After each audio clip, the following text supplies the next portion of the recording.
The courthouse ledgers were never meant to be read, stacked in a forgotten basement of the old Richmond County Administrative Building. These leather-bound volumes had survived fires, floods, and decades of willful neglect. When the Preservation Society began their historical documents in 2009, an intern named Rebecca Chen noticed something peculiar in a plantation transfer log from 1847. The same woman's name appeared 5 times across 5 different properties within just 7 years. Each entry was accompanied by a notation that made the historian pause and reach for her supervisor. With newborn child, the discovery would unravel one of the most disturbing patterns ever documented in antebellum property records. 5 plantations, 5 births, 5 sales, all within 7 years, all involving the same woman. The mathematical precision was chilling, the implications darker still. But to understand what those ledgers truly revealed, what they documented in cold numbers and clinical language, we need to go back to where it all began. To a woman whose story was written not in diaries or letters, but in transaction receipts, birth records, and the merciless arithmetic of human commerce. Before we continue with the story of Martha and the 5 plantations that became her prison, make sure you're subscribed to Circle of Fear 1 and hit that notification bell so you never miss stories like this. And tell us in the comments, what state are you watching from? Let's discover together what these records revealed. What the Preservation Society found wasn't just one woman's tragedy.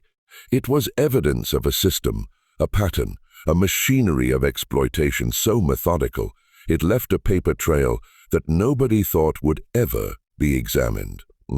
Martha arrived at Riverside Plantation on a humid Tuesday morning in April 1840. She was 19 years old, purchased at auction in Charleston for $800, a considerable sum that reflected not just her youth and health, but something more valuable and dangerous. Documented literacy. The bill of sale preserved in the Charleston Municipal Archives listed her skills: reading, writing, arithmetic, needlework, cooking. In an era when teaching enslaved people to read was illegal in many southern states, Martha's literacy made her simultaneously valuable and threatening. The auction had been held in a brick warehouse near the harbor, where the smell of salt water mixed with sweat and fear. Martha had stood on a wooden platform while men in fine coats examined her teeth, her hands, her posture. They asked her to read passages from the Charleston Courier. She complied, her voice steady, her eyes focused on the words and not on the faces watching her. When the bidding reached $800, William Hargrove raised his hand one final time, and Martha became his property. Riverside sprawled across 1,200 acres of fertile bottomland along the Savannah River, just north of the Georgia border. The main house was a 3-story Georgian structure with white columns that could be seen from the river, a statement of wealth and power visible to anyone passing by. Behind the house, neat rows of cotton fields stretched toward the pine forests that marked the property line. Closer to the main house stood the dependencies, a kitchen house, a laundry house, storehouses, stables, and a line of small cabins where the enslaved workers lived. William Harrowing had inherited Riverside from his father in 1837, along with 63 enslaved people and considerable debt. At 32, he was determined to restore the plantation's profitability through what he called modern management practices. He kept meticulous ledgers documenting every bale of cotton, every pound of seed, every dollar spent and earned. He also kept detailed records of his human property, names, ages, skills, purchases, sales, births, and deaths, all recorded in neat columns of black ink. Riverside's ledger recorded Martha's arrival with typical brevity. April 14th, 1840. Clara whispered urgently one evening, "Don't go nowhere alone. Keep to where folks can see you." but there was nowhere truly safe. No authority to appeal to, no protection under any law. An enslaved woman had no legal right to refuse any command from any white person. And everyone knew it. In early August, Carmichael cornered Martha in the laundry house. It was late afternoon, the sun slanting through the windows, creating harsh shadows. The other laundry workers had gone to prepare dinner.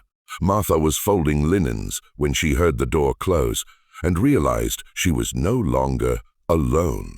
What happened in the laundry house that day was never recorded in any ledger or document.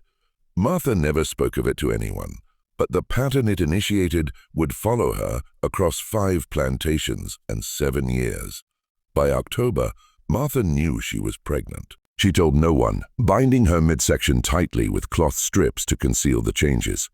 She continued working, moving through her days with the same quiet efficiency, while terror and anger welled inside her. She knew what pregnancy meant. She had seen it before, had heard the whispered stories among enslaved women about children born and sold away, about mothers separated from their babies, about the particular vulnerability of bearing a child whose father was a white man. By January 1841, concealment was impossible. Her body betrayed her despite the bindings. Mrs. Harrowing noticed during a fitting for new household uniforms, her thin fingers suddenly gripping Martha's arm with surprising strength. "You're with child," Mrs. Hargrove said, her voice flat. It wasn't a question. Martha said nothing. What could she say?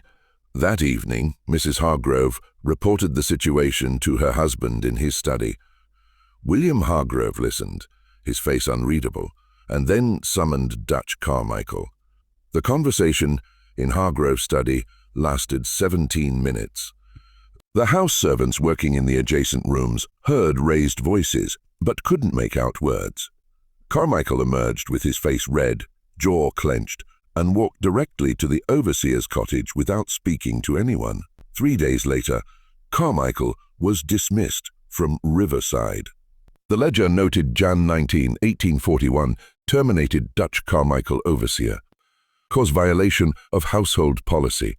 Paid final wages, $47. The same day, Martha was moved from the main house to a cabin at the very edge of the quarters, as far from the main house as possible, while still being on plantation grounds. It was a small cabin previously used for storage, with a dirt floor, a single window, and a fireplace that smoked badly. She was given a straw mattress, 2 blankets, and orders to remain there until after the birth.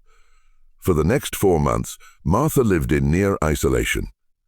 Esther brought her meals twice a day, cornbread, buttermilk, occasionally a bit of salt, pork, or greens.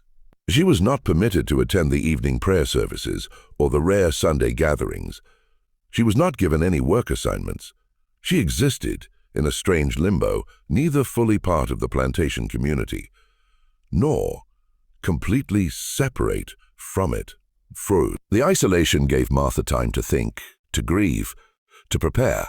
She thought about her own mother, sold away when Martha was 7 years old. She thought about the future growing inside her body, a child she hadn't chosen, but would love nonetheless. She thought about escape. The forests were close, and she knew stories of people who had run north, but she also knew the reality. Bloodhounds, slave patrols, the brutal punishments for those caught attempting to flee. On May 3rd, 1841, Martha went into labor. The birth was attended by Aunt Sarah, an elderly enslaved woman who served as midwife for the plantation. The labor lasted 14 hours. In the windowless cabin, lit only by a single candle and the fireplace, Martha brought her daughter into the world as spring rain drooned on the roof. The plantation birth record preserved in the Riverside Ledger listed May 3rd, 1841. Infant girl born to Martha, house servant. Child healthy, weight approx. 7 pounds. Mother recovered from delivery. Father unknown. Martha named her daughter Sarah after the midwife who had stayed with her through the long night. The name was never entered into any official record. For 6 precious weeks, Martha remained in the cabin with her daughter. She held Sarah, nursed her, sang to her in whispers, memorized every detail of her tiny face. These were the only 6 weeks in Sarah's life when she would know her mother's undivided attention, when Martha could simply be her mother without the crushing weight of slavery, determining every moment. Then on a humid morning in late June, William Harrow appeared at Martha's cabin, accompanied by a man she had never seen before. The man wore a fine coat despite the heat and carried a leather satchel bulging with papers. This was Vernon Hughes, a slave trader who operated between Charleston and Augusta, buying and selling human beings with the casual efficiency of someone trading livestock. They stood outside the cabin for several minutes. Martha, inside with Sarah, could see them through the window. Harrow gesturing, Hughes examining papers, nodding, occasionally glancing toward the cabin door. The transaction was being finalized with Martha only feet away, as if she were not a person with thoughts and feelings, but simply merchandise being transferred between owners. Finally, Harrow knocked on the cabin door. Martha opened it, holding Sarah close. "Martha," Hargrove said, his voice businesslike, "you and the child have been sold. Mr. Hughes here will be transporting you to a new situation. You have 30 minutes to gather your belongings." The plantation ledger recorded June 28, 1841. Sale of Martha, age 20, and infant daughter to Hughes Trading Company, Charleston. Sale price $750. Reason for sale, disciplinary reassignment. Proceeds applied to estate operating fund. Martha was given exactly 30 minutes. She wrapped Sarah in the cleanest cloth she had, gathered her a few possessions, a comb, a spare dress, a small wooden cross Esther had secretly given her, and stepped out of the cabin. Esther and Dinah stood in the distance, not speaking, not approaching, but bearing witness. Their faces said what their voices couldn't. "I'm sorry. I'm so sorry. God with you." Martha climbed into the back of Vernon Hughes's wagon. 3 other enslaved people were already there. 2 men and a woman, all looking stunned, all recently purchased from nearby estates. The wagon pulled away from Riverside, its wheels crunching on the gravel drive. Martha looked back once at the plantation that had been her home for 14 months. She saw the white columns of the main house gleaming in the morning sun. She saw the fields where men and women were already at work in the cotton. She saw the quarters where she had lived those first months and the isolated cabin where she had given birth. She would never see Riverside again. But, in a terrible sense, she would never leave it either.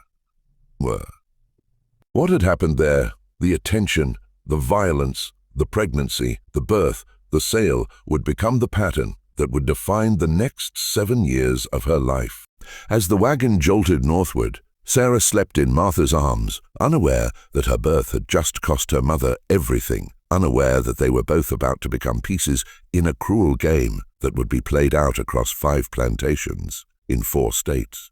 This was only the beginning of Martha's journeys. The first plantation had set the pattern. 4 more awaited her, each one following the same terrible script. The courthouse ledgers would document every transaction with perfect precision, but they would never record the human cost. The wagon ride from Riverside to Fairmont Estate lasted 3 days and covered nearly 90 m through the pine forests and red clay hills of Georgia. Vernon Hughes was an efficient man who operated on tight schedules and narrow profit margins. He stopped only when necessary, brief rests to water the horses, quick purchases of cornbread and salted meat for his cargo, overnight stays at roadside taverns where the enslaved people were locked in storage sheds, while Hughes slept in a bed. Martha learned during this journey that she and the others were not being transported to a specific buyer. They were stock. Hughes would stop at plantations along his route, presenting his merchandise to potential purchasers, negotiating prices, and making sales as opportunities arose. It was a horrible arithmetic. Hughes had purchased Martha and Sarah for $750 from Harrow, and he needed to sell them for more than that to turn a profit. Every day of food and lodging ate into his margins. On the third day, Hughes' wagon turned up a long oak-lined drive toward a substantial house. This was Fairmont Estate, a tobacco plantation in central Georgia, owned by brothers Charles and Edmund Beaumont. The property had been in the Beaumont family for 2 generations. Though recent poor harvests and falling tobacco prices had forced them to operate with fewer workers and tighter budgets than their father had enjoyed, Hughes had a prearranged meeting with Charles Beaumont, who had sent word through a local trader that he was interested in purchasing a literate female servant. When the wagon arrived, Charles Beaumont emerged from the house, a portly man of 50 with thinning hair and an air of perpetual worry. His younger brother, Edmund, appeared from the tobacco barn, wiping his hands on his trousers. The negotiation took place in the front yard of the main house, with Martha standing nearby, holding 8-week-old Sarah. Hughes presented Martha's documentation, proof of purchase from Riverside, notation of her literacy and household skills, assurances of her health and temperament. Charles Beaumont asked Martha to read aloud from a tobacco buyer's circular. She complied, her voice steady despite her exhaustion from 3 days of travel. The price discussion lasted 20 minutes. Hughes wanted $8.50, a $100 markup. Charles argued that a woman with an infant was less valuable than a single woman, that the child would be a drain on resources for years before being old enough to work, that times were difficult, and he couldn't afford extravagance. They settled on $650. The Fairmont Ledger recorded Martha's arrival July 2, 1841. Purchased 1 female black Martha, age 20, with infant daughter, approx 8 weeks old. Previous owner, Riverside Plantation via Hughes Trading Co. Purchase price $650. Skills documented: reading, writing, household service. Assignment: fieldwork, tobacco cultivation fieldwork. The 2 words hit Martha like a physical blow. At Riverside, despite everything, she had been house staff. Hard work certainly, but sheltered from the worst of the weather, with slightly better food and clothing than field workers.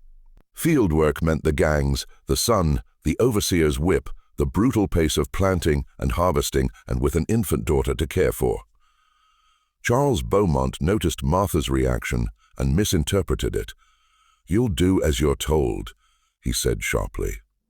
"Your literacy don't exempt you from honest work. You'll join the tobacco gangs starting tomorrow morning." Fairmont was different from Riverside in almost every way. The plantation was smaller, 600 acres under cultivation, but worked by nearly 80 enslaved people. The quarters were more crowded, with families packed into small cabins, sometimes 2 families sharing a single room. The work was harder, the food more meager, the supervision more brutal. Martha was assigned to a cabin with 2 other women. Patience, a field worker in her 40s who had lost 3 children to sale, and Ruth, a young woman of 22 with twin boys who were 4 years old. The cabin was perhaps 12 faps by 14 foot, 1 small window, and a fireplace that all 3 women shared for cooking and heat. Privacy was impossible. Sleep was difficult. The twin boys cried at night. Sarah cried at different times, and all 3 women had to rise before dawn for their work assignments. Tobacco cultivation demanded different labor than cotton. The plants required constant attention.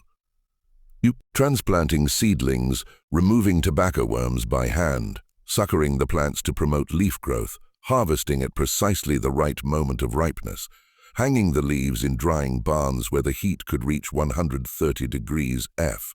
The work was detailed, repetitive, and exhausting. Martha worked with Sarah bound to her chest in a cloth sling, an arrangement that made every movement more difficult. When Sarah cried from hunger, Martha had to stop her work to nurse her, drawing angry looks from the overseer. When rain came, there was no shelter. The work continued with everyone soaked to the skin. When the sun blazed, there was minimal water and no shade. Martha learned to work through exhaustion, to push past pain, to keep moving because stopping meant. In late May, Charles Beaumont returned from an extended trip to Savannah. Within 2 days, word reached him about Martha's pregnancy. The plantation was small enough that rumors traveled quickly, and this particular rumor, that Edmund had gotten the new literate servant pregnant, was too juicy to remain contained. Charles confronted his brother in the main house. The servants working nearby heard their voices rising, heard Charles's anger and Edmund's defensive protests. The argument lasted more than an hour and ended with Charles storming out and Edmund disappearing into his cottage, where he remained for 2 days. On June 12, 1842, Martha went into labor. Into labor with a circumference. This birth was attended by patients who had experience with childbirth and served as informal midwife for the plantation's women. The labor was shorter than with Sarah, 9 hours, but more difficult.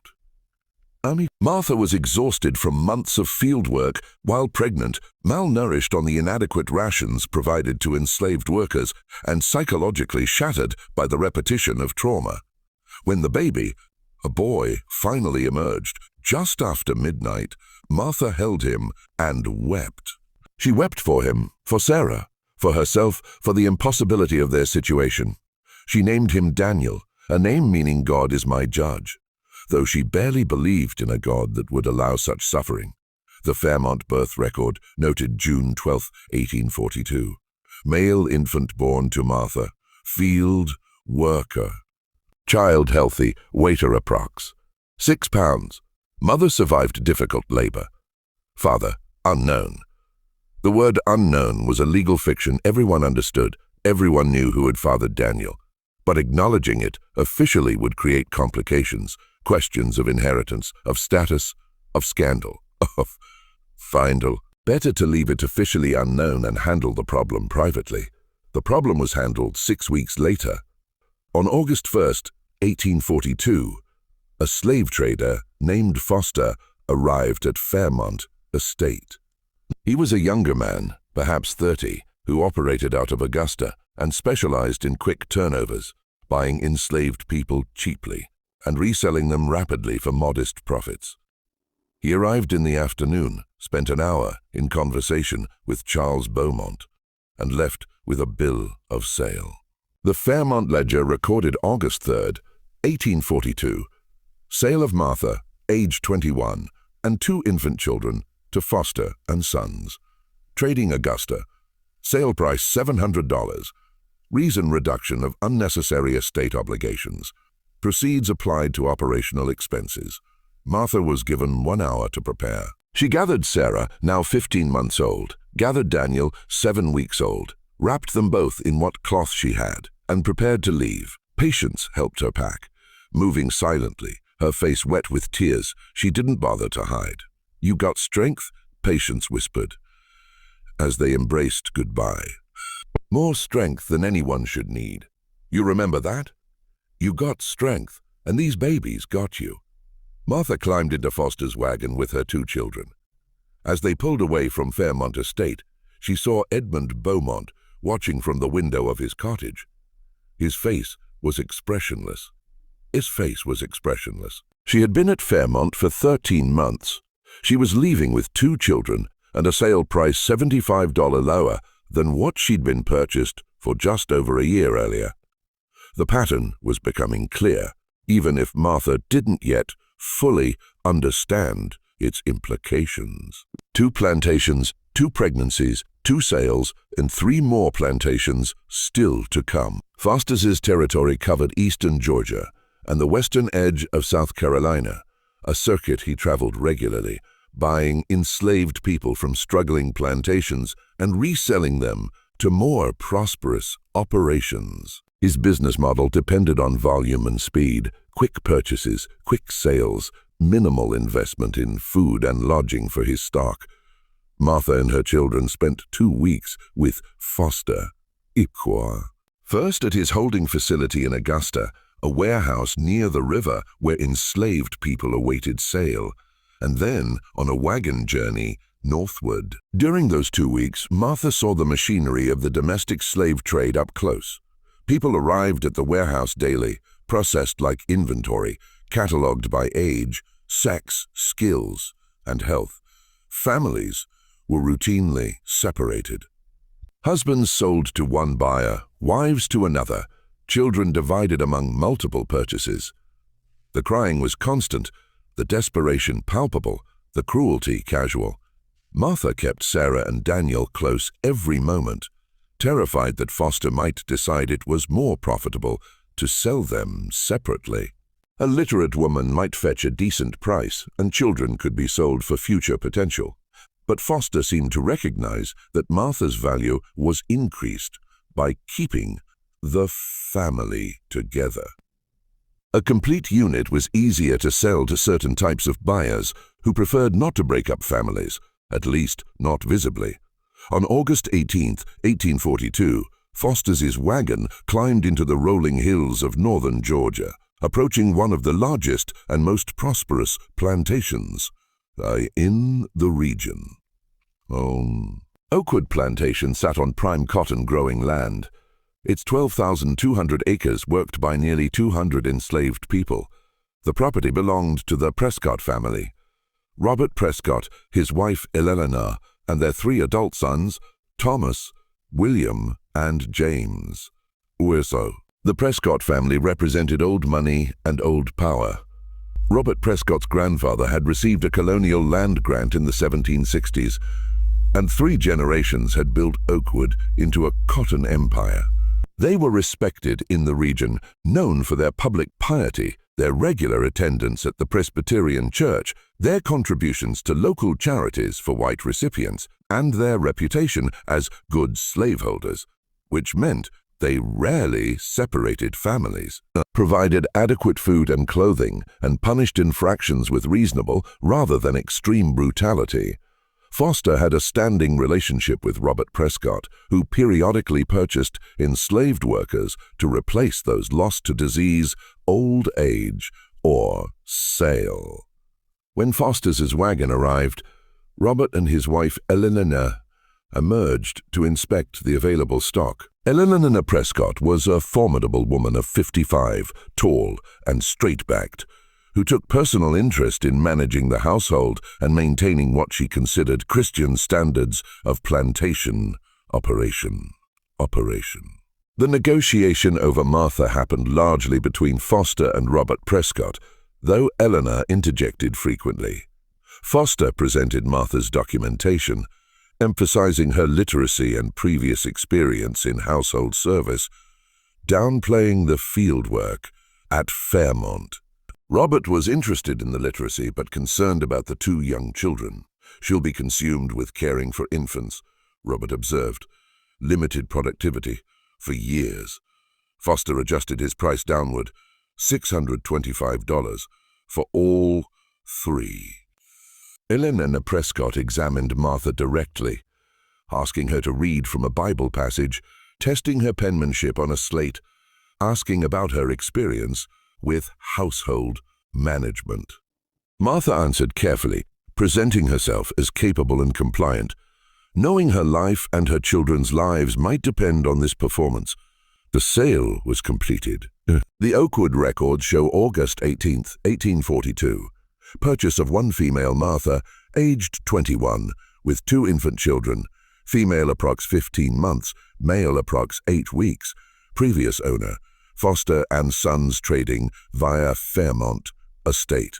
Purchase price $625. Skills: literate, household service, assignment, spinning house, general household support. Oakwood was unlike any place Martha had experienced. The scale was overwhelming. 200 people living in the quarters, a main house with 12 rooms, cotton fields that seemed to stretch to the horizon. The organization was military in its precision. Every person had a specific role. Every day followed a strict schedule. Every activity was logged and monitored. Martha was assigned to the spinning house, a long, low building where cotton was processed into thread by a dozen enslaved women working spinning wheels. The work was tedious but not physically brutal, sitting at the wheel, maintaining steady rhythm, producing consistent thread.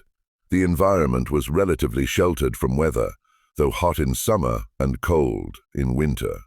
Most importantly, Eleanor Prescott had decreed that mothers with young children could keep their children nearby while working as long as the children didn't disrupt productivity. Martha set up a corner of the spinning house with blankets for Sarah and Daniel. While she worked at her wheel, Sarah played quietly or slept, and Daniel spent most of his time either sleeping or nursing. The other women in the spinning house gradually accepted Martha's presence, sharing advice about managing children while working, offering occasional help when both babies cried simultaneously. For 3 months, life at Oakwood achieved a kind of stability Martha had never known. The work was demanding but not impossible. She was reunited with household-type work rather than field labor. Her children were with her. The food rations were slightly more substantial than at Fairmont. A pea of cornmeal per week, a few pounds of salt pork, occasionally vegetables from the kitchen garden.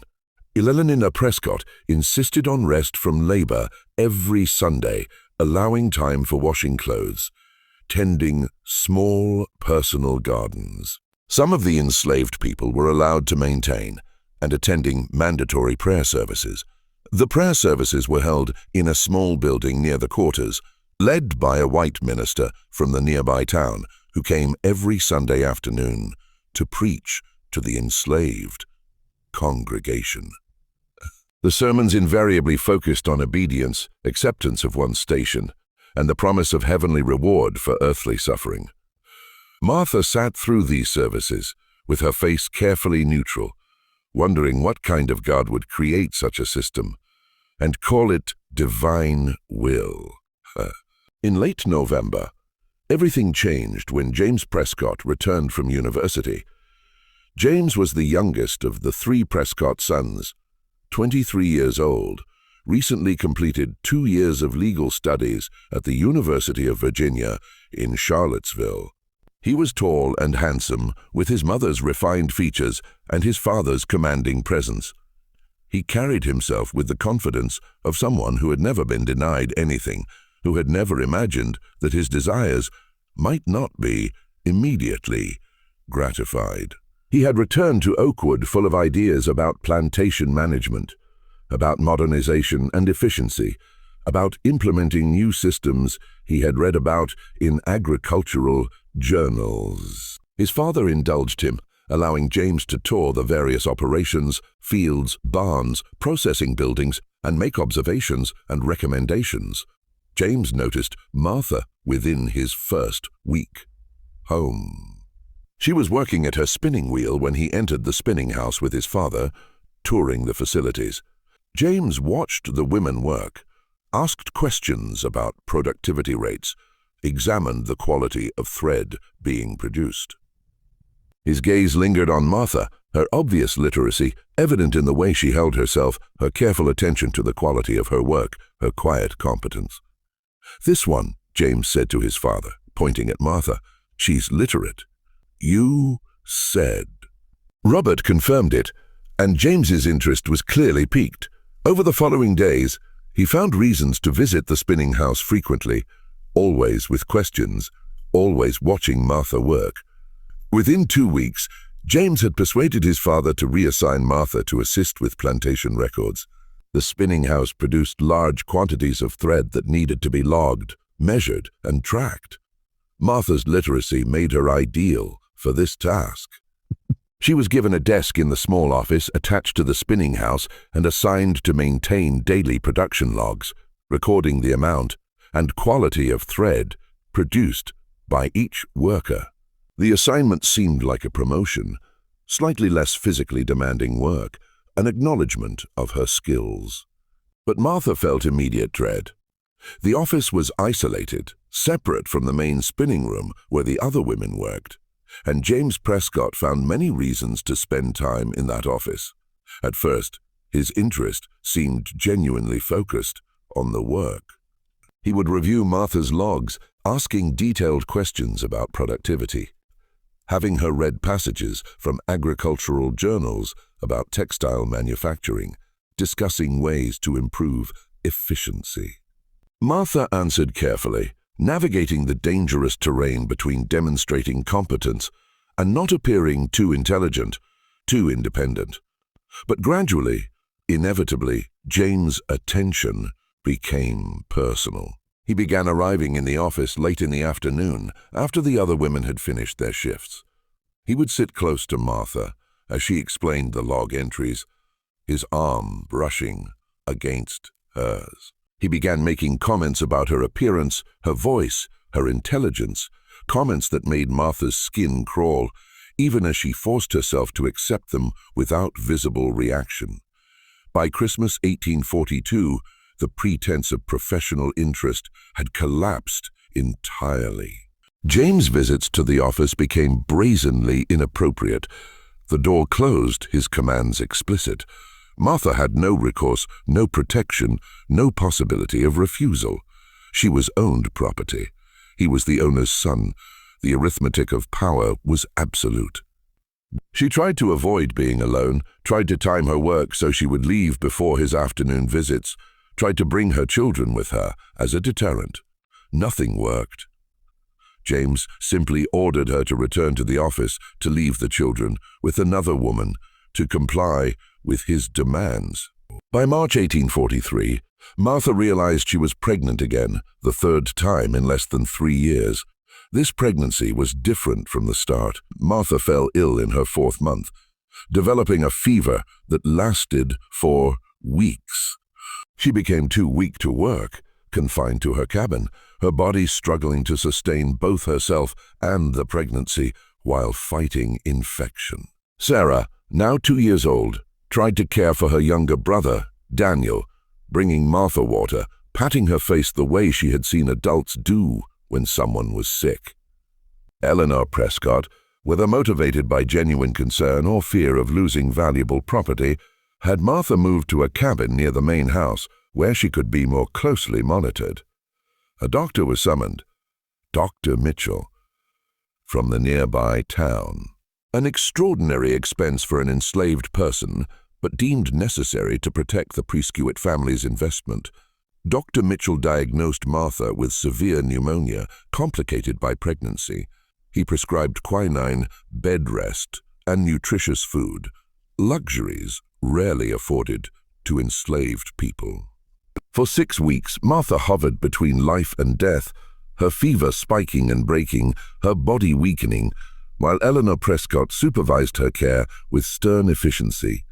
Slowly, painfully, Martha recovered. By June, she was strong enough to sit up, to eat without assistance, to hold her children again. The pregnancy had survived, though Martha had lost considerable weight and remained weak.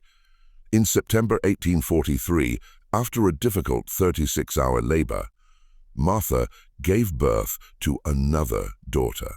The birth was attended by Dr. Mitchell, another unprecedented expense because the previous illness had left everyone concerned about complications. The baby was born small but healthy, weighing perhaps 512 lb. The Oakwood birth record noted September 12, 1843. Female infant born to Martha, spinning houseworker. Difficult delivery following mother's severe illness earlier in pregnancy. Child exhibits initial weakness but responds well to treatment. Mother and infant both survived labor. Heavy blood loss. Mother required extended recovery. Father unknown. Martha named her daughter Rebecca. She chose the name because it meant to bind or to tie, and Martha felt bound to her children, to this impossible situation, to survival itself. The aftermath unfolded with what was becoming a familiar pattern. Someone, Martha never knew who, but suspected one of the house servants, who had noticed James's frequent visits to the spinning house office, informed Robert Prescott about his son's involvement. The confrontation happened late one evening. The entire quarters could hear the shouting from the main house. Robert's voice thundering, James's voice defensive, Elenina's voice cutting through both with icy precision. The argument lasted more than an hour and ended with James leaving Oakwood the next morning, sent to manage a smaller Prescott property in South Carolina, effectively exiled from the family's primary estate. For 10 weeks after Rebecca's birth, Martha remained at Oakwood, recovering from the difficult delivery, caring for her 3 children. Sarah was 2.5 years old, beginning to talk in full sentences. Daniel was 16 months, just learning to walk. Rebecca was a newborn who demanded constant attention. Martha allowed herself to hope, just briefly, that perhaps she might be allowed to stay at Oakwood, that perhaps the Prescotts would consider her service valuable enough to overlook her complicated history. Perhaps the pattern would finally break. Then, on a cold morning in late November, a well-dressed slave trader named Ashworth arrived at Oakwood. He spent 2 hours in conversation with Robert Prescott, examining documents, negotiating terms. The Oakwood Ledger recorded November 29, 1843. Sale of Martha, age 22, and 3 children, ages 2 years, 6 months, 1 year, 4 months, 10 weeks to Ashworth Acquisitions, Charleston. Sale price $650. Reason reassignment of assets due to changing household needs. Proceeds applied to estate expansion fund. The price had gone up slightly, perhaps reflecting Martha's proven resilience, or perhaps because 3 children represented potential future labor.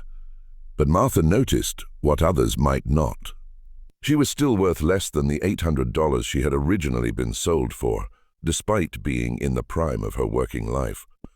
Arthur gathered her 3 children, her meager belongings, and prepared to leave for the 4th time.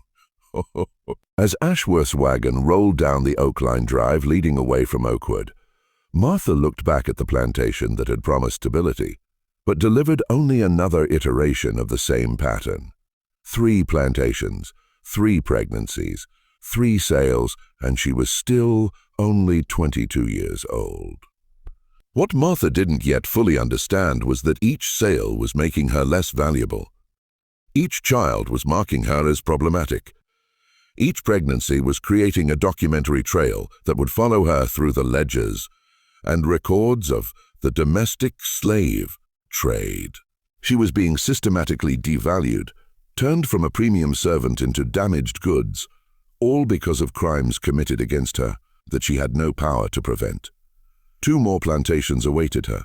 The pattern was not finished. Ashworth's territory covered a vast region from Charleston through Georgia and into Alabama, following the profitable trade routes where cotton was king and enslaved labor was the foundation of wealth. He was a more sophisticated operator than Foster, better dressed, more connections, higher-end clientele. He specialized in quality stock, enslaved people with skills, training, or other attributes that commanded premium prices from wealthy planters. Martha's situation was complicated. On one hand, her literacy and household skills made her theoretically valuable.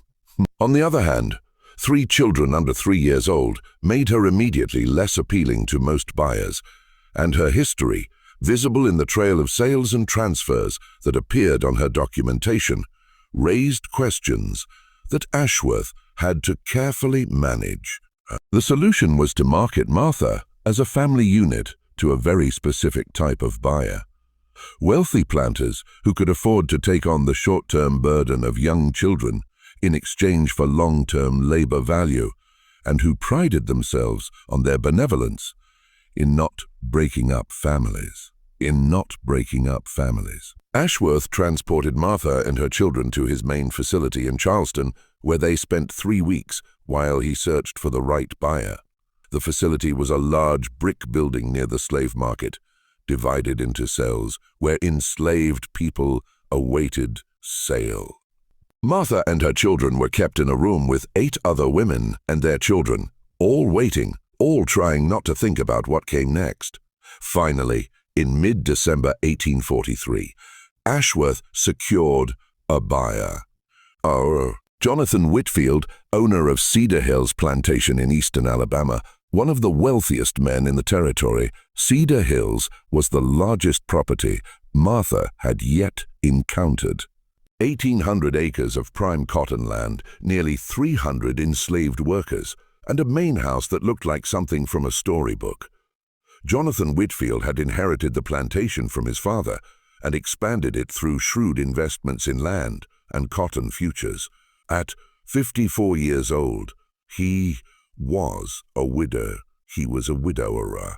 His wife had died in childbirth 8 years earlier and managed his vast operation with meticulous attention to detail and an ironclad sense of order. Whitfield had specific requirements. He wanted a literate woman to assist with household correspondence and records. He was willing to accept children as part of the arrangement, provided they would eventually contribute to the plantation's labor force. Ashworth assured him that Martha fit these requirements perfectly. The sale was completed through correspondence, with Ashworth transporting Martha and her children westward to Alabama. The journey took a week. Martha was carrying fresh linens to the second-floor bedrooms when Nathan stepped out of his room, clearly having just woken despite it being mid-afternoon. He watched her work with open interest, making comments about her appearance that made her skin crawl. When she tried to leave quickly, he blocked her path. "You're the new literate one, aren't you?" he said, his breath smelling of whiskey despite the early hour. "Father says you can read and write. How does a learn to read?" Martha kept her eyes down. "Yes, sir, I was taught when I was young." "Sir?" "I was taught when I was young, sir." "Taught by who? Show me. Read this." He grabbed a book from a nearby table and thrust it at her. Martha read the passage he indicated, her voice steady despite her racing heart. Nathan laughed. "Well, I'll be damned. You actually can read. That's something. Father's got himself a clever one." He let her pass, but his eyes followed her as she left. The attention escalated quickly. Nathan began finding excuses to be wherever Martha was working. He would summon her to his room to tidy up, even though he had already been served. He would order her to read to him from books or newspapers, sitting too close, touching her under the pretense of pointing at text. The other house servants warned Martha with their eyes and careful silence. This was familiar territory. They had seen Nathan fixate on women before, had seen what happened when he decided he wanted something. Martha tried every strategy she knew to avoid him, working faster to finish before he appeared, staying in groups with other servants, being so invisible he might forget about her. Nothing worked. Nathan had decided he was interested, and in his world, his interest was the only thing that mattered. By spring 1844, the inevitable had happened. Martha was pregnant for the 4th time. The exhaustion was overwhelming. 4 pregnancies in less than 4 years, 3 young children she could barely see, constant work demands, and now another child coming. Martha felt herself breaking in ways she hadn't allowed herself to feel before. She considered running. The forests around Cedar Hills were dense, and she had heard whispered stories of people who had escaped and made it north. But she had 3 children in the nursery. She couldn't take them with her. They were too young, would slow her down, would make escape impossible, and she couldn't leave without them. The choice was impossible. So, she made no choice at all. She simply continued day after day surviving. By late summer, Martha's pregnancy was obvious. Jonathan Whitfield noticed when she was serving dinner one evening and immediately summoned the head housekeeper to his study. Within a week, Jonathan had learned about Nathan's involvement. The confrontation was explosive. Servants throughout the house heard the shouting. With Jonathan's voice like thunder. Nathan's voice defensive and dismissive. The argument ended with Nathan being sent to manage a timber operation in northern Mississippi, effectively exiled from Cedar Hills. But this time, Jonathan Whitfield made a different decision about Martha. Rather than selling her immediately, he kept her at Cedar Hills. Perhaps he recognized that selling her would acknowledge the problem publicly. Perhaps he calculated that she was valuable enough to keep despite the complications. Or perhaps he simply hadn't yet recognized the pattern that had followed Martha through 4 plantations. On November 7, 1844, Martha gave birth to her 4th child, a son. The birth was difficult. Martha hemorrhaged badly, losing enough blood that the midwife feared for her life. The plantation doctor was summoned, a rare expense for an enslaved woman's childbirth, and managed to stop the bleeding, but Martha spent 2 weeks in the infirmary recovering. The birth record noted November 7, 1844. Male infant born to Martha. Household staff. Difficult delivery. Oh. Mother suffered significant blood loss but survived with medical intervention. Child healthy. Weight approximately 6 lb. Father unknown. Medical costs $18. Charged to plantation medical account. Martha named her son Joshua, meaning God is salvation, though she felt further from salvation than ever. During Martha's recovery in the infirmary, Cedar Hills made a decision about her older children. Sarah, now 3 and 1, 2 years old, was deemed old enough to begin light work. She was moved from the nursery to the main house where she would serve as a runner, carrying messages between buildings, bringing water to workers, learning the basic tasks that would prepare her for household service. Martha learned about this when she finally left the infirmary and found Sarah working in the kitchen house, her small hands washing vegetables under the supervision of the head cook. Sarah's face lit up when she saw her mother, but she wasn't allowed to stop working. They could only exchange looks, and Martha had to continue to her own assignment. Her heart breaking. For the next 8 months, Martha lived in a kind of suspended state. She worked in the main house, saw Sarah occasionally during work, but couldn't speak to her beyond brief exchanges, and visited Daniel and Rebecca in the nursery on Sundays, now with baby Joshua as well. Her body slowly recovered from the difficult birth, though she remained weaker than before. The accumulation of 4 pregnancies and constant labor taking its toll, she waited for the inevitable sale, expecting the trader to arrive any day. But months passed, and Jonathan Whitfield kept her at Cedar Hills.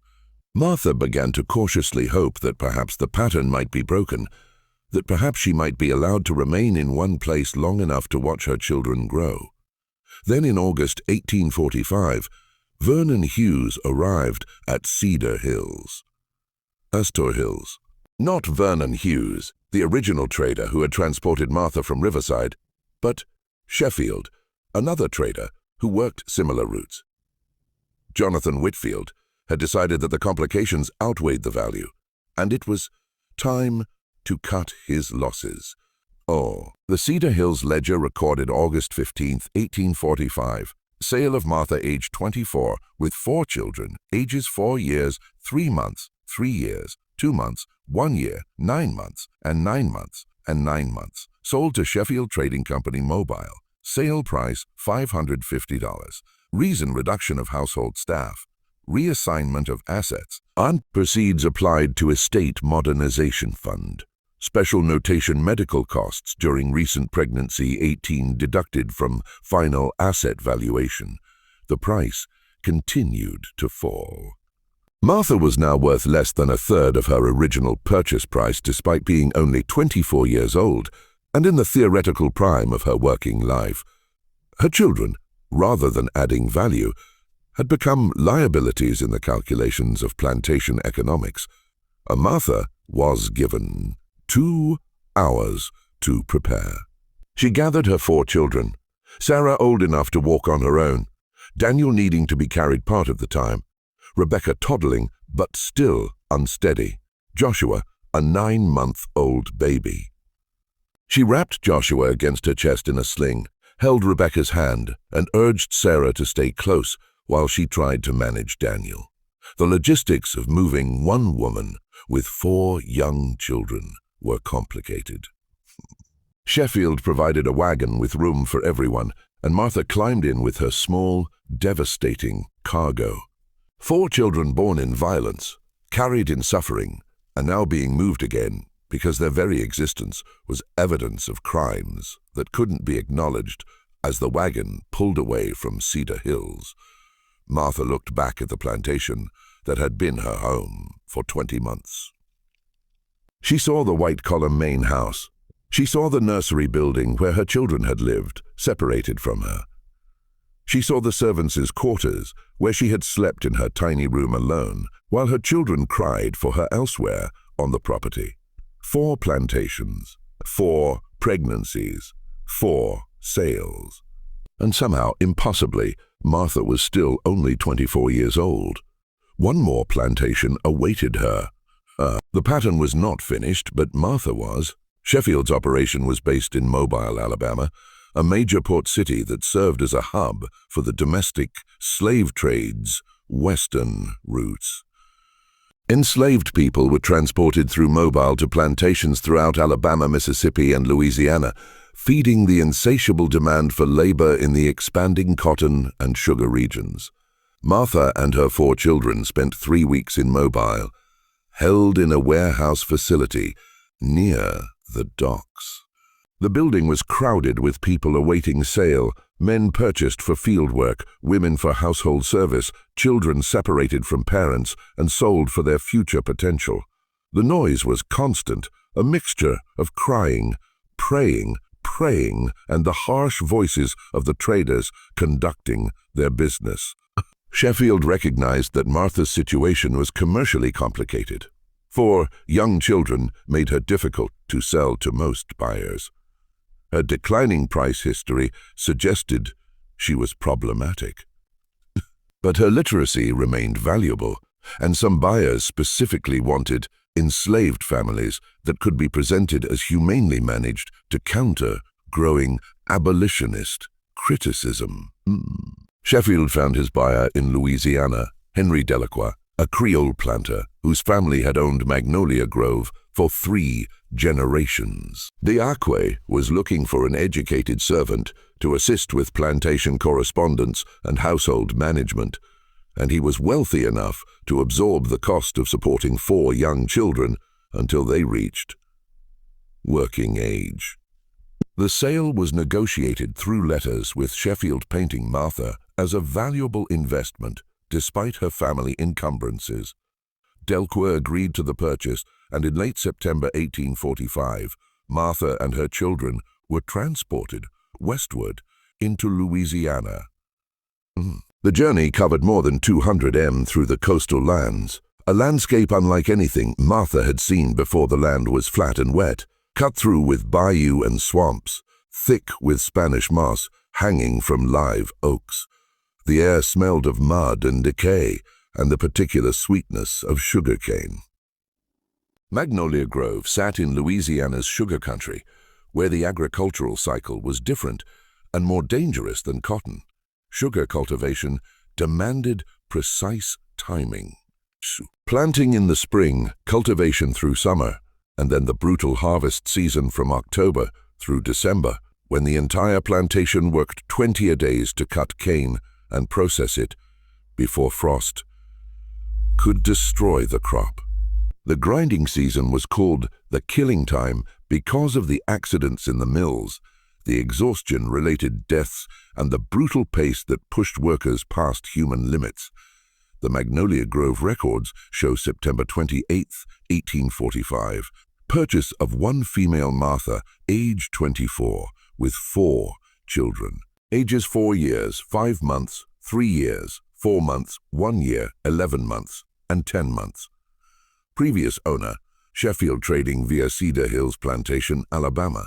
Purchase price, $500. Skills: literacy, correspondence, household management, assignment, main house, personal attendant to owner, children to be housed with mother in separate cabin, special notation, family unit purchase, premium paid for documented, literacy, skills. Riacqua was 58 years old, a sophisticated man who had been educated in France and maintained connections to New Orleans's Creole society. He was a widower who had never remarried after his wife's death 15 years earlier. Atchevia. His 3 daughters were all married and living in New Orleans, leaving him alone at Magnolia Grove, with a household staff of 12 enslaved servants and the 200 field workers who kept his sugar operation running. Unlike the other plantations, Delacroix assigned Martha a small cabin near the main house where she could live with all 4 of her children. It was the first time since Cedar Hills that Martha had been allowed to keep her children with her, and the relief was overwhelming. Sarah, now 4.5, could finally sleep near her mother.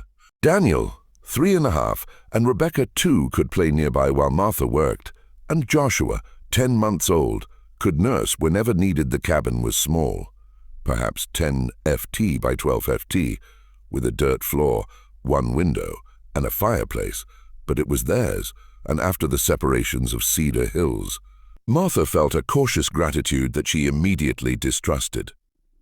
Experience had taught her that anything given could be taken away. Her work assignment was as Delacroix's personal attendant, serving his meals, maintaining his private chambers, managing his correspondence, organizing his study, and assisting when he entertained guests, which was frequent.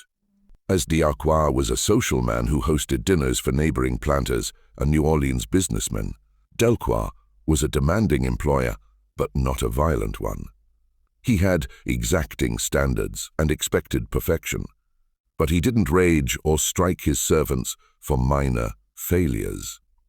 Instead, he used a system of small privileges and withdrawals, a slightly better food ration for good service, removal of Sunday privileges for poor work. It was a more subtle form of control than the whip, but control nonetheless. He was fascinated by Martha's literacy. He would have her read to him while he ate breakfast, passages from French novels, articles from New Orleans newspapers, correspondence from business associates. He would dictate letters while she wrote them in her careful script, sometimes testing her by using complex vocabulary or French phrases to see if she would falter. When she sounded out the French words, not understanding them, but able to replicate the sounds, he seemed beautiful. "You have an unusual mind," he said once, watching her write. "It's a waste, really. In different circumstances, you might have been educated, accomplished, but circumstances are what they are." Martha said nothing. What could she say? The man who owned her body and her children was musing about how in some other world she might have been treated as human. The irony was too bitter for words. The relationship Delacroix developed with Martha was different from what she had experienced at the other plantations. He didn't force himself on her with crude violence. Instead, he created a framework of implied consent that was just as coercive but more insidious.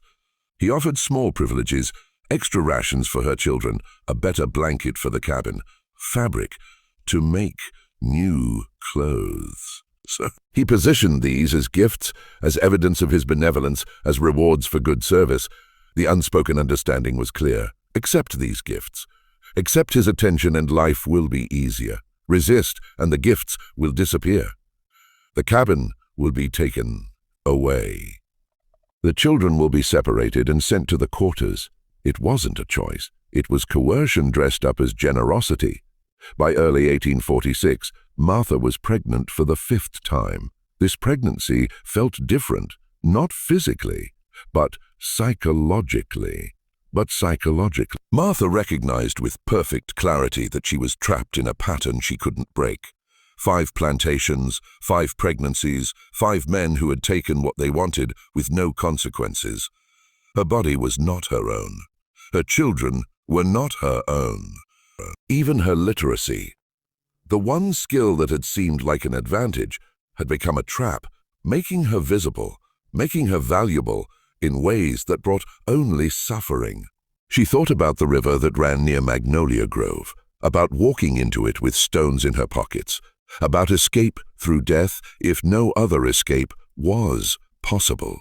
But then she would look at Sarah, now 5 years old and frighteningly intelligent, who had learned to read basic words by watching Martha write. She would look at Daniel, 4 years old, who tried so hard to be good, to not cry, to not pry, to not be trouble. She would look at Rebecca, 2.5, who still smiled despite everything. She would look at Joshua, a toddler who didn't yet understand the world he'd been born into. And Martha would decide to survive one more day, not for herself. She was long past caring about her own survival, but for them. Because if she was gone, who would protect them? Who would teach Sarah to read in secret? Give Daniel the embrace he desperately needed? Comfort Rebecca when she woke crying, care for Joshua. So Martha survived, and the pregnancy continued. And in September 1846, she gave birth to her 5th child, a daughter. The Magnolia Grove birth record noted September 3, 1846. Female infant born to Martha. Personal attendant to H. Delacroix. Healthy delivery, no complications. Child weight approximately 7 lb. Mother recovered well from delivery. Father, unknown. Special notation. Mother granted 2 weeks recovery period before resuming duties per H. Delacroix's specific instruction. Martha named this daughter Grace. The only name she could think of that represented something she still desperately wanted to believe in. Unearned favor, undeserved mercy, the possibility of something better than what was. And then something unexpected happened. Delacroix didn't sell Martha.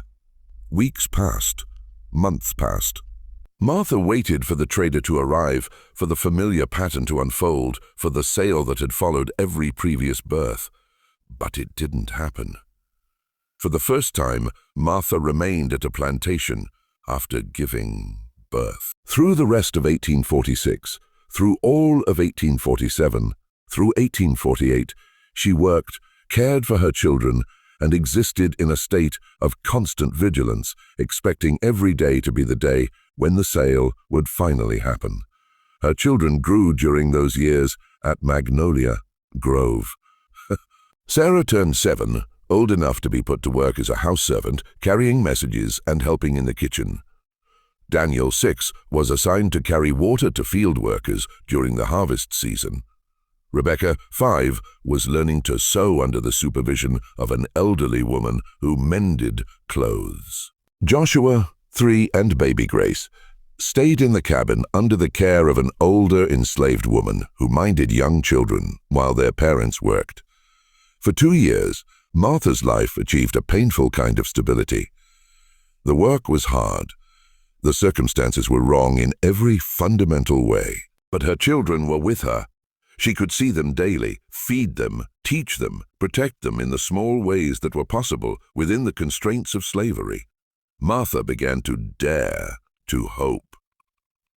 Not for freedom, not for justice, but simply for this to continue, for the pattern to finally be broken, for Delacroix's decision to keep her to mean some small measure of permanence in her life. Then, on October 14, 1848, Henry Delacroix died. Suddenly. He was found in his study in the morning, collapsed at his desk, having suffered what the doctor determined was a massive heart condition. He was 58 years old. Delacroix had 3 daughters, none of whom wanted to manage Magnolia Grove. The estate, including the plantation and all its property, was put up for auction to settle his debts and divide the proceeds among his heirs. The plantation auction was held on December 12, 1848. Buyers came from throughout Louisiana and Mississippi, examining the land, the equipment, the sugar processing facilities, and the 212 enslaved people who were part of the estate. Martha and her 5 children were sold as a family unit to a cotton broker from Mississippi for $475. The sale document recorded December 12, 1848, a state auction of Magnolia Grove properties. Lot 47, one female Martha, age 28 with 5 children, ages 76,532. Skills, literacy, household management, correspondence.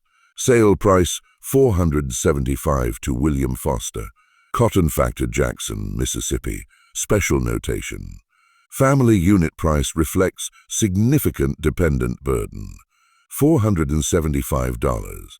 That was what Martha and her 5 children were worth after 8 years, 5 plantations, and 5 pregnancies. Less than $60 each. As the wagon pulled away from Magnolia Grove on December 15, 1848, Martha looked back one final time. She was 28 years old. She had given birth to 5 children in 5 different plantations across 4 states. She had been sold 6 times. She had survived what should have broken her completely. And her story was about to disappear from the historical record. The pattern, it seemed, might continue beyond the 5 plantations, but Martha's documented journey ends here in 1848, as she and her children were transported into Mississippi and vanished from the ledgers that had tracked her for 8 years. What happened next would remain unknown for more than 160 years, until a Preservation Society intern found those ledgers and started asking questions. The Preservation Society intern who discovered Martha's story in 2009 was named Rebecca Chen, a graduate student in history at the University of Georgia. She was working part-time with the Richmond County Historical Preservation Project, digitizing old courthouse records as part of her thesis research on antebellum property transactions. The work was mind-numbingly tedious. Scanning page after page of faded handwriting, entering data into spreadsheets, creating indexes for records that had never been properly catalogued. Most of the documents were routine: property deeds, tax records, marriage licenses, wills, but occasionally something would catch her attention. On a Tuesday afternoon in March, Rebecca was working through a box of plantation transfer logs from the 1840s when she noticed the name Martha appearing repeatedly across multiple documents from different plantations. The entries were spread across several years, but the details suggested they might be the same person. Age, literacy, presence of children. Rebecca began cross-referencing the documents, creating a timeline and tracking the paper trail. What emerged was a pattern so methodical it seemed impossible to be coincidence. Riverside Plantation, Georgia. Martha purchased in April 1840 for $800. Birth record, May 1841, 1 daughter, sold June 1841 for $750 with 1 child. Fairmont Estate, Georgia. Martha purchased July 1841 for $650 with 1 child. Birth record, June 1842, 1 son. Sold August 1842 for $700 with 2 children. Oakwood Plantation, Georgia. Martha purchased August 1842 for $625 with 2 children. Birth record, September 1843, 1 daughter. Sold November 1843 for $650 with 3 children. Cedar Hills Plantation, Alabama. Martha purchased December 1843 for $600 with 3 children. Birth record, November 1844, 1 son. Sold August 1845 for $550 with 4 children. Magnolia Grove, Louisiana. Martha purchased September 1845 for $500 with 4 children. Birth record, September 1846, 1 daughter. Sold December 1848 for $475 with 5 children, 5 plantations, 5 births, 5 sales. The mathematical precision was chilling. Rebecca brought the findings to her faculty advisor, Dr. James Morton, a historian specializing in slavery and the domestic slave trade. They spent 3 days verifying the documents, cross-referencing details, and confirming that all the entries referred to the same woman. "This is extraordinary," Dr. Morton said, examining the timeline Rebecca had created. "I've seen examples of enslaved women being moved after pregnancies, but I've never seen documentation of a pattern this systematic. This is evidence of something I've theorized about, but never been able to prove definitively." They spent the next 2 years tracking down related documents across 4 states. They found birth records at each plantation, documenting 5 children born between 1841 and 1846. Each notation, including the phrase, "father unknown," a legal fiction that protected white men while condemning enslaved women. Transfer documents showing Martha's movement between plantations. Each sale occurring within weeks or months of childbirth. Price records documenting Martha's systematic devaluation from $800 to $475 over 8 years, despite being in the prime of her working life. Marginal notes in some ledgers describing Martha as problematic, unsuitable for standard assignment, requires special management, coded language that blamed her for circumstances she had no power to control. Correspondence between planters and traders negotiating Martha's sales with language that made clear everyone involved understood what was happening, even if nobody would state it explicitly in official records. But perhaps most damning were the employment records they discovered.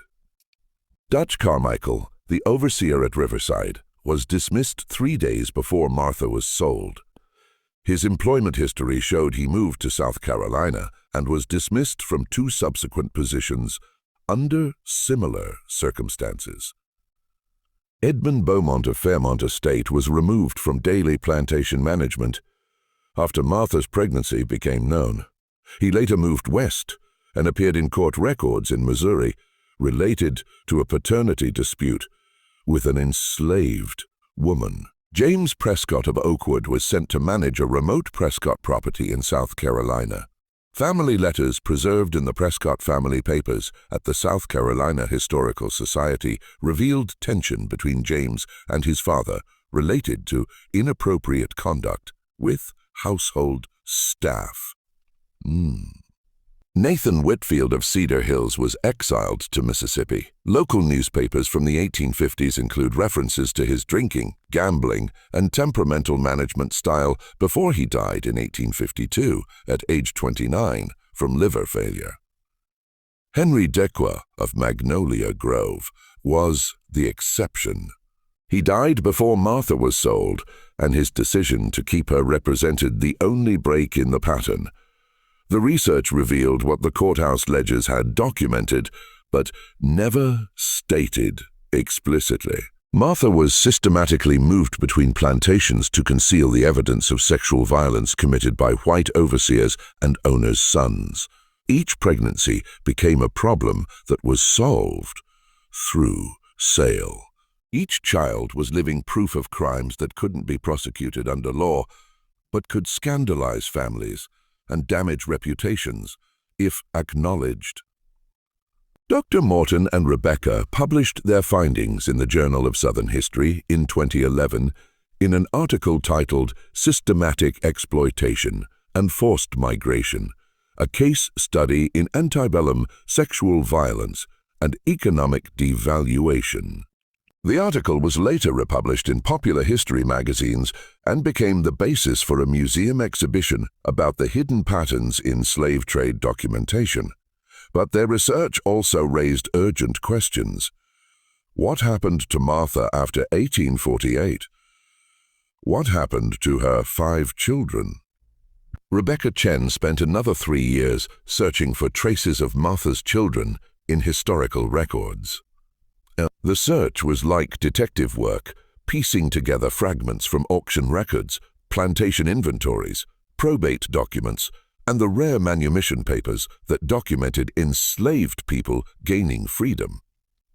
The discoveries were heartbreaking. Sarah, Martha's oldest daughter, appeared in auction records from Jackson, Mississippi in August 1851. She was listed as female, age 10, literate, trained in household service. She was purchased separately from her mother and siblings by a plantation owner named Robert Clemens for $650. The notation emphasized her unusual literacy for someone so young. Sarah appeared again in the 1860 Clemens Plantation inventory listed as Sarah, age 19, household staff. Then she vanished from all records. Whether she died, was sold again, or escaped during the Civil War chaos remained unknown. Fear. Daniel, the oldest son, appeared in a probate estate inventory from Natchez, Mississippi in 1853. The document listed him as Daniel, male, age 11, field worker, valued at $700 as part of an estate settlement. He had been separated from Martha and sold to a different owner. Rebecca found one more reference to someone who might be Daniel. A Daniel field hand, aged 28, listed in an 1870 labor contract, signed after emancipation with a plantation in Louisiana. If this was the same Daniel, he had survived slavery and remained in the South as a sharecropper, trapped in a system barely better than what he'd endured before. Rebecca, the middle daughter, disappeared from records entirely after the 1848 sale. Rebecca Chen, the researcher, found herself emotionally affected by the disappearance of her namesake, spending months searching through fragmentariary documents, trying to find any trace. The child Rebecca would have been only 5 years old in 1848, young enough that she might have been sold separately, might have died young, or might have survived into adulthood, but left no documentary trail. The researcher never found an answer. Joshua and Grace, the two youngest children, also vanished from the historical record after 1848. They would have been only 3 and 2 years old, respectively, when last documented. Children that young were sometimes kept with their mothers, but just as often were sold to plantations that wanted to raise enslaved children from youth to ensure complete psychological conditioning to slavery. Without further documentation, their fates remained unknown. The systematic separation of Martha's children illustrated a brutal reality of the domestic slave trade. Families existed only at the owner's convenience. The 5 children Martha had carried, birthed, and loved were scattered across the South, separated from her and from each other. Their connections to each other erased in the machinery of commerce. The search for Martha's own fate proved even more difficult. After the December 1848 sale to William Foster Cotton Factory in Mississippi, the documentary trail went cold. Rebecca Chen searched through Mississippi plantation records from the 1850s, probate records that might show Martha in estate inventories, auction records that might show subsequent sales, manumission records that might show her gaining freedom, death records as turds.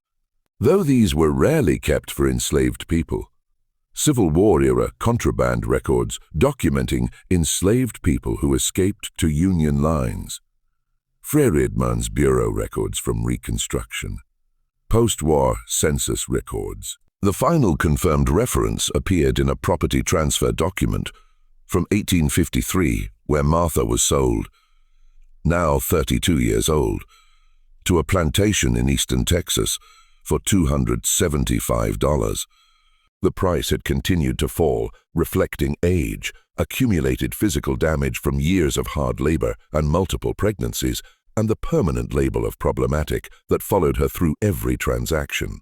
After 1853, Martha disappeared from history. No death certificate, no manumission papers, no further sale records, no post-war documentation showing her alive after emancipation. The most likely scenarios. 1. She died sometime in the 1850s.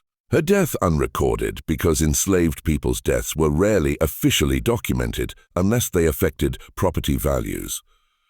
2. She survived until emancipation in 1865, but left no documentary trail.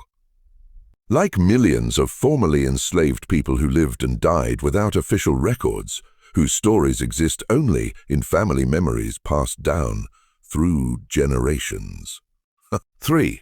She escaped or was freed during the Civil War chaos when systems of documentation broke down and many enslaved people simply walked away from plantations. Dr. Morton and Rebecca published a follow-up article in 2014 titled Beyond the Ledgers: The Disappeared Lives of Enslaved Women.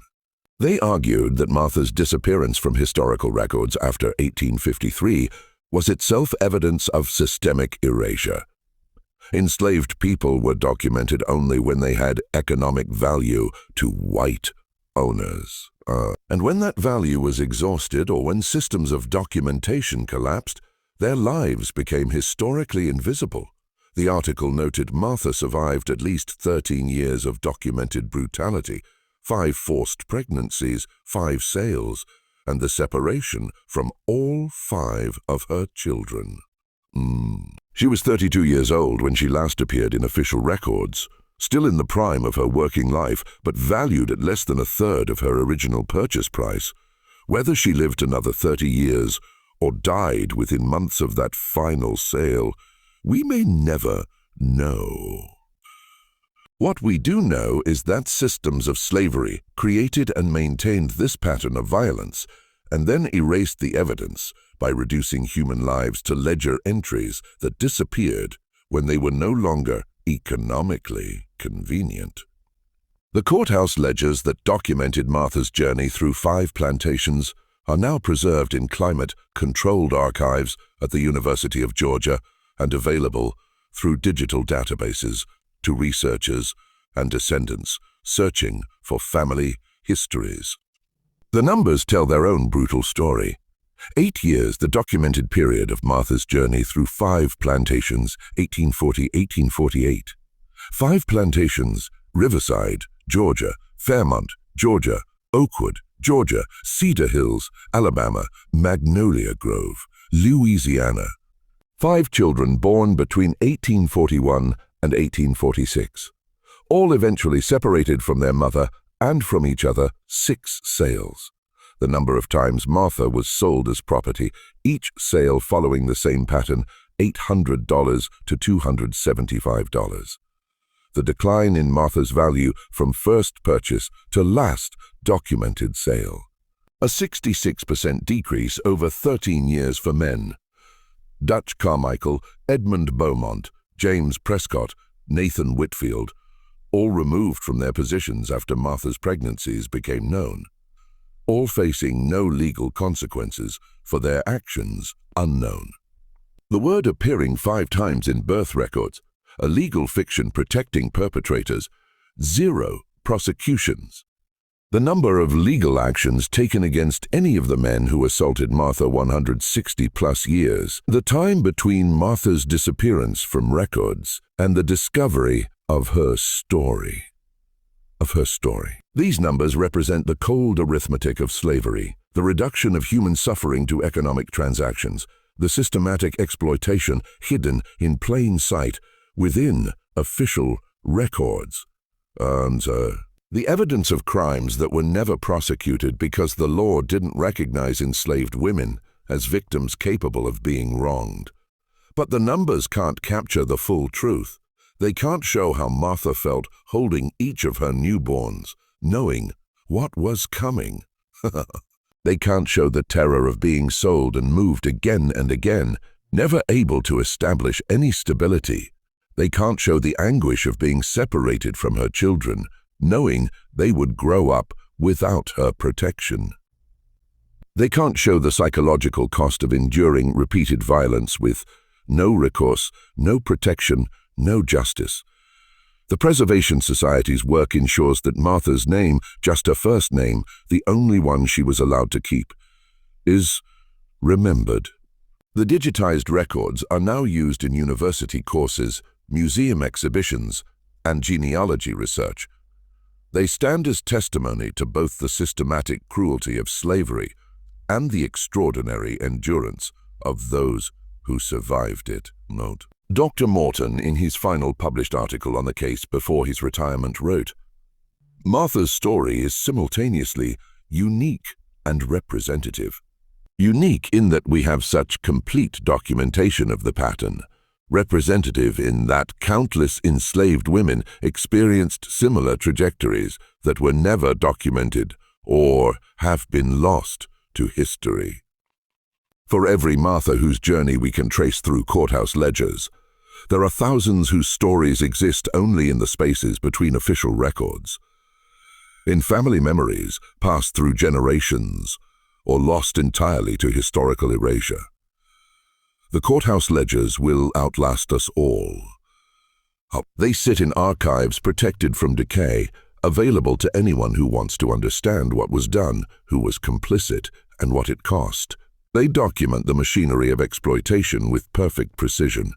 Every sale, every birth, every declining price point. But they'll never document the full truth of Martha's life. They'll never show her strength, her love for her children, her quiet resistance in continuing to exist despite everything designed to break her.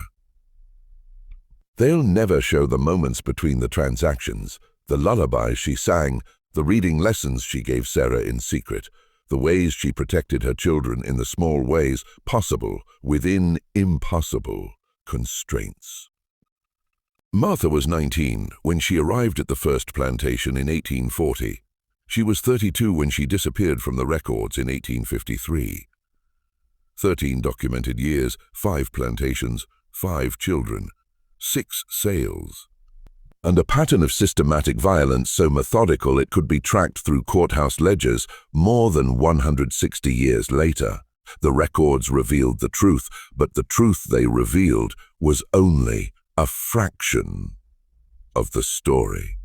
The rest, Martha's thoughts, her dreams, her quiet moments of resistance, her full humanity, exists beyond any ledger in the space where numbers end and human experience begins. That story was never written down, but it was lived and it mattered. And because of the work of researchers like Rebecca Chen and Dr. Morton, it will never be completely forgotten. The courthouse ledgers documented Martha's devaluation in dollars and cents, but they couldn't diminish her value as a human being, as a mother, as a survivor. That value was infinite, immeasurable, and beyond the reach of any system that tried to reduce human beings to property. Martha's story is not a comfortable one. It's not a story with a satisfying resolution, or justice served. It's a story about systematic violence, about patterns of exploitation hidden in plain sight, about evidence preserved in the very records meant to legitimize the system that created such suffering. But it's also a story about survival, about endurance, about love that persisted despite everything, about humanity that couldn't be erased, even by systems designed to erase it. The ledgers preserved Martha's story. Now that story can finally be told, and in telling it we ensure that she and the millions like her are never forgotten. If this story moved you, if it made you think about the hidden patterns in historical documents and the lives they document, share it with someone who needs to understand this part of our history. Subscribe to Circle of Fear, 1 for more stories like this, and leave a comment sharing your thoughts. What do you think about Martha's story? How do we honor the memories of those whose full stories were never recorded?